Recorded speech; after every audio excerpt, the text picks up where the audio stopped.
What's up, everybody? Welcome to Podcast Now Plus. I'm Alex, and in this video, I want to talk about some new sales numbers for Hogwarts Legacy. This was announced by the Game Awards. I actually didn't see the tweet from WB Games, so I'm going off of Jeff Keighley here. I'm assuming the intern working the social media at the Game Awards is doing their due diligence, but Hogwarts Legacy sold 22 million copies in 2023. So look, 22 million is reserved for extremely, this is the top tier of selling games. And by the way, I want to make a distinction. Just because you sell a lot doesn't necessarily mean the game is good. And I'm not saying that for Hogwarts. I'm saying that in general, right? Sales are not the be-all, end-all. Yes, games that sold, say, 30, 40, 50, you look to the GTAs and Red Dead, some of them literally are kind of game-changing. They push the industry forward. But there's also, I would say it's more the opposite, right? There are plenty of games that deserve love and recognition that do poorly or don't sell. Their franchises get canceled. It's more of that stuff. Again, this is not a diss towards Hogwarts Legacy. Look, this is simply an appetite.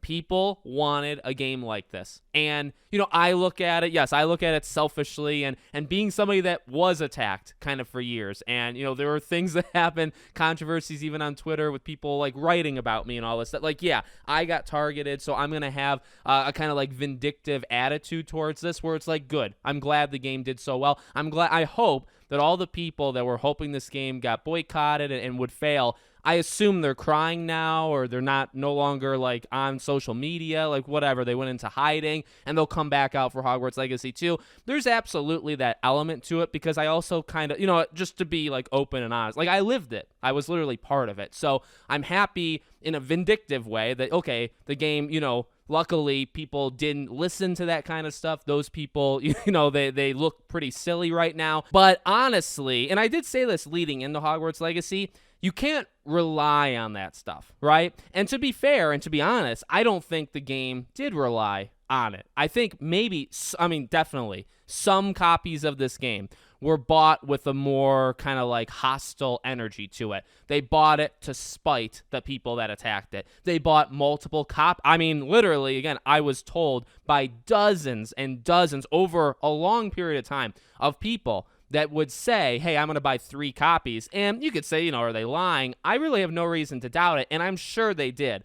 But still, to get to 22 million units, you have to do something somewhat special. Well, and I've talked about it before, right? In a lot of ways, the game's not amazing or excellent. It does a few things extremely, extremely well, and then there's a lot of things that they need to learn from. I'm not going to hold it against them too much. This is a team that was really built almost from scratch, / came from smaller beginnings, and they create this game really as the first one with everybody together. So if this is the starting of their foundation and the future, imagine what they can do in the future. That's how I kind of look at it, because yeah, there were some things that, like I said, you think of Red Dead, you think to GTA, and games that get 25, 30, 35, 40 million. These are games that, again, they're very, very big. You think to them, and some of them, again, do move the industry forward. I don't think Hogwarts Legacy does that, right? I think the combat is incredible. I think Hogwarts Castle is insanely, insanely good. But I think more than anything,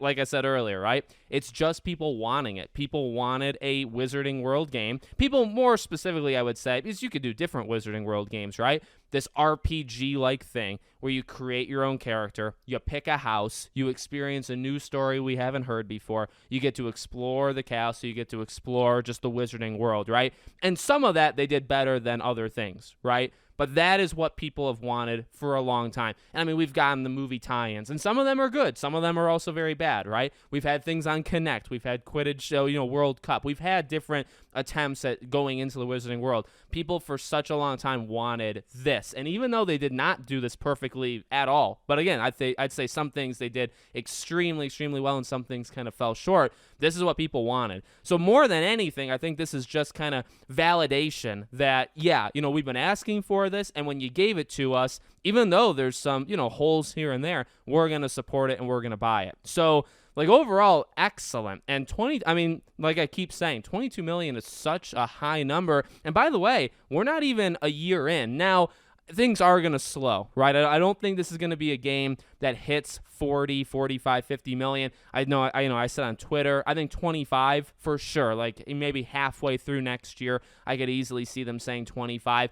I was going to tweet 30. Like, I think it could hit 30. I mean, that's 8 more million. That is quite a bit. I don't know if that would happen, but you know what? You could do like a Game of the Year edition, or this is where DLC actually would help the game, right? Because I think you could get some additional sales on the base game if you did do DLC, and I just don't think that's going to happen. But regardless, if this game fizzles out at 25 million, I mean, that's better than probably 99%. In fact, it is, right? 99% of other games. 25 million, that's a dream. You would love to hit, or even 22. You love to hit this number. So again, I'm really happy about this. Again, some ways selfishly in a more kind of aggressive way, but also like they gave us what we wanted generally, and we supported it. And that's literally what happened, right? And so I say, great, good on them, good on us, for putting our money, I guess, where our mouth is, and also not falling for all of the, garbage kind of anti, whatever you want to call it, leading into the game coming out. We'll see about the sequel, and we've talked about it many times when this game first came out. The sequel, the success is not guaranteed. You're always going to have people for the Wizarding World, for sure, but now we know how the game is. And like I said, you can't always count on like spite buying, right? People buying just to spite like the haters. That will happen, but you can't rely on it to do, say, like half your business, right? Like you need it to just be a genuinely good game. And this game is, I would say, genuinely whether it's above average or really above average to you, wherever you lie, it is a good game. And the second one does, I think, need to take some major, major jumps. And I think it's very possible it does. So let me know what you guys think in the comments. Make sure, as always, you're subscribed to the channel, bell icon turned on, and I hope to see you all on the next one.